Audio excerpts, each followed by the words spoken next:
Hello friends, trends of the day हमारे channel में आपका बहुत स्वागत है। आज स्वर कोकिला लता मंगेशकर हमारे बीच नहीं रही और उनके निधन से सारा देश शोक में है।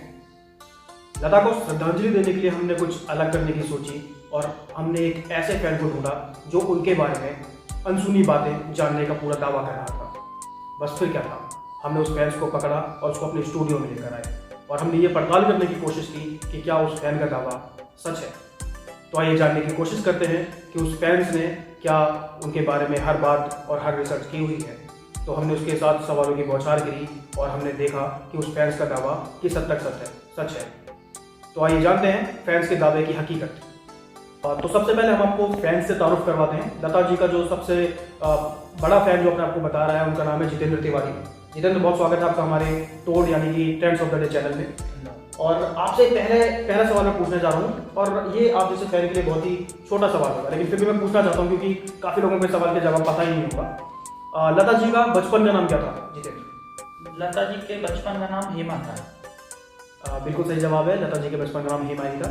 और अब मैं दूसरे सवाल की तरफ बढ़ रहा हूँ जो कि इसी सवाल से जुड़ा हुआ है। जितेंद्र जी, दूसरा सवाल आपके लिए ये है कि लता जी को लता नाम किसने और क्यों दिया था? लता जी को ये नाम उनके पिताजी ने दिया था। ये नाम उनको एक प्रसिद्ध नाटक लतिका के आधार पर ये नाम उनका रखा गया था। बहुत सही जवाब है ये भी। पहले दो जवाब एकदम सही हैं। अब हम बढ़ते हैं तीसरे सवाल की तरफ। जितेंद्र जी, लता मंगेशकर का जन्म कहाँ हुआ था? लता मंगेशकर जी का जन्म एमपी के इंदौर शहर में हुआ था। बिल्कुल सही बात है। वैसे ज़्यादातर लोग समझते हैं कि लता मंगेशकर मुंबई में पैदा हुई थी, लेकिन ऐसा कुछ नहीं है। उनका जन्म मध्य प्रदेश के इंदौर में हुआ था। वहाँ वो 16 साल तक रही थी। उसके बाद वो मुंबई गई थी और वहाँ पर उन्होंने अपना करियर संवारा था। अब हम बढ़ते हैं अपने चौथे सवाल की तरफ। जितेंद्र जी, चौथा सवाल ये है कि लता मंगेशकर ने गाना कौन सी उम्र में शुरू किया था? लता जी ने गाने की शुरुआत मेरे हिसाब से 5 साल की उम्र में की थी। उन्हें काफ़ी रुचि थी गाने की। उन्होंने 5 साल में स्टार्ट किया। बिल्कुल सही जवाब है। लता मंगेशकर ने 5 साल की उम्र में पहली बार गाना गाया था, लेकिन बॉलीवुड ने उनको तब नकार दिया था ये कहकर कि उनकी आवाज़ बहुत पतली है। पहले 4 सवालों के बाद अब हम बढ़ते हैं अपने 5वें सवाल की तरफ और जितेंद्र से, जो कि लता मंगेशकर के बहुत बड़े फैन हैं और हर बात उनसे जुड़ी हुई जानने का दावा करते हैं। उनसे पूछते हैं हम अपना 5वां सवाल। जितेंद्र जी, वैसे तो ये बहुत ही पुरानी बात होगी, मुझे नहीं पता कई फैंस को याद होगा कि नहीं होगा, लेकिन मैं आपसे जानना चाहूँगा कि लता मंगेशकर ने ऐ मेरे वतन के लोगों ये गाना कब गाया था? ये गीत बहुत ही प्रसिद्ध हुआ था। ये इंडिया चाइना के युद्ध के दौरान इस गीत को गाया गया था, जो कि 27 जनवरी 1963 में ये गीत गाया गया था। ठीक है, सही जवाब है। लेकिन मैं यहाँ पे थोड़ा सा करेक्शन करना चाहूँगा। युद्ध के दौरान नहीं गाया गया था ये गाना, युद्ध के बाद गाया गया था, जो कि भारतीय जो जवान थे उनकी शहादत को श्रद्धांजलि देने के लिए ये गाना गाया गया था, जो कि बहुत ही प्रसिद्ध हुआ था गाना। इसी से जुड़ा मैं एक और सवाल आपसे पूछना चाहूँगा, जो कि हमारा छठा सवाल भी होगा जितेंद्र जी, और वो ये था कि जब उन्होंने ये गाना गाया था तो किसी ने कहा था, बहुत ही मशहूर हस्ती थी जिसने कहा था कि मेरे आंसू निकल रहे थे, मैं रो पड़ा था। तो आप बता सकते हैं वो कौन हस्ती थी? वो हमारे पूर्व प्रधानमंत्री पंडित जवाहरलाल नेहरू जी थे, जिन्होंने कहा था। बिल्कुल सही बात। जब लता मंगेशकर ने लाल किला से गाना गाया था ऐ मेरे वतन के लोगों, तो जवाहरलाल नेहरू उनका ये गाना सुनकर रो पड़े थे और उन्होंने कहा था कि मेरे आंसू निकल रहे थे। तो दोस्तों, अब तक 6 सवालों के जवाब जितेंद्र जी ने बिल्कुल सही दिए हैं और ऐसा लग रहा है कि ये सबसे बड़े फैन हैं लता मंगेशकर के। लेकिन जितेंद्र जी, अभी भी 4 सवाल बचे हुए हैं और आपकी राह जो है वो आसान नहीं होने वाली। 7वां सवाल हमारा ये है कि लता जी के जीवन पर कौन सी फिल्म उनसे प्रेरित बताई जाती है? राज कपूर जी की एक फिल्म आई थी सत्यम शिवम सुंदरम, वही उनके जीवन से प्रेरित है मेरे विचार से। जी हाँ, बिल्कुल सही जवाब है। ये तो हमारा 7वां सवाल था। अब हमारा 8वां सवाल ये है जितेंद्र जी से कि लता जी को राज्यसभा के लिए कौन से साल में नामांकित किया गया था? मेरे विचार से लता जी को 1999 में नामांकित किया गया था और 2006 तक उनका कार्यकाल था।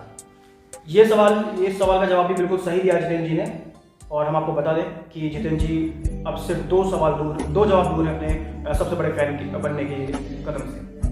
अब बढ़ते हैं हम अपने 9वें सवाल की तरफ और 9वां सवाल मेरा जितेंद्र जी से ये है कि जितेंद्र, लता जी ने कितनी भाषाओं या फिर डायलेक्ट्स में गाने गाए?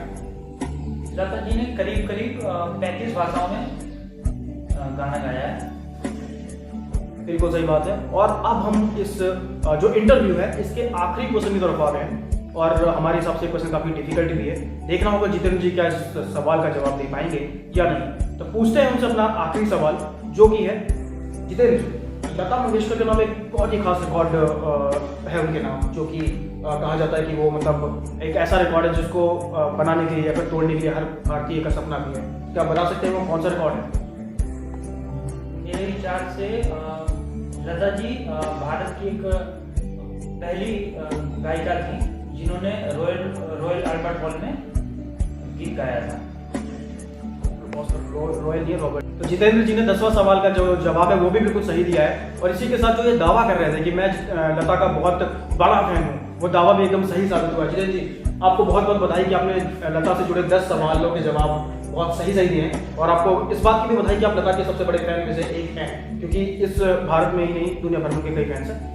और इसी के साथ मैं इसको हम कंक्लूड करना चाहेंगे। तो इसी के साथ मैं चाहूँगा जितेंद्र जी कि आप अपनी आवाज़ में उनका कोई एक बहुत अच्छा बेहतरीन नगमा सुना सके हमारे दर्शकों को, जिससे वो कहें कि हाँ भाई लता जी बहुत हमारे बीच में एक श्रद्धांजलि हो गया हमारे दर्शकों जी जरूर मैं कोशिश करूँगा।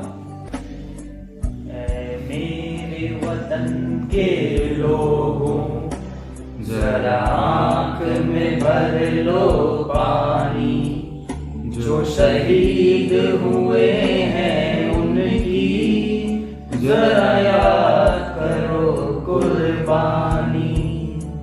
बहुत बहुत शुक्रिया जितेंद्र जी आपका हमारे साथ जुड़ने के लिए और हमारे चैनल पे आने के लिए। और हम उम्मीद करते हैं कि इस तरह की चर्चाओं में हम आपको बार बार बुलाएंगे और आपसे ज़रूरी जानकारी लेते रहेंगे। तो दोस्तों, फ्रेंड्स ऑफ द डे यानी कि तोड़ में आज के लिए बस इतना ही, और हमारी तरफ से लता मंगेशकर को एक भावभीनी श्रद्धांजलि, एक छोटी सी कोशिश, क्योंकि हमारी ये कोशिश मुझे पता है बहुत पूरे देश में की जा रही होगी, लेकिन हमने भी अपनी तरफ से कोशिश की है, और उम्मीद करते हैं कि आपको ये कोशिश पसंद आई होगी। आप कमेंट बॉक्स में जाकर लता जी को श्रद्धांजलि दे सकते हैं, साथ ही हमारा चैनल भी सब्सक्राइब कर सकते हैं। और आज के लिए बस इतना ही। एक नए वीडियो में आपसे फिर से मुलाकात होगी, तब तक के लिए नमस्कार।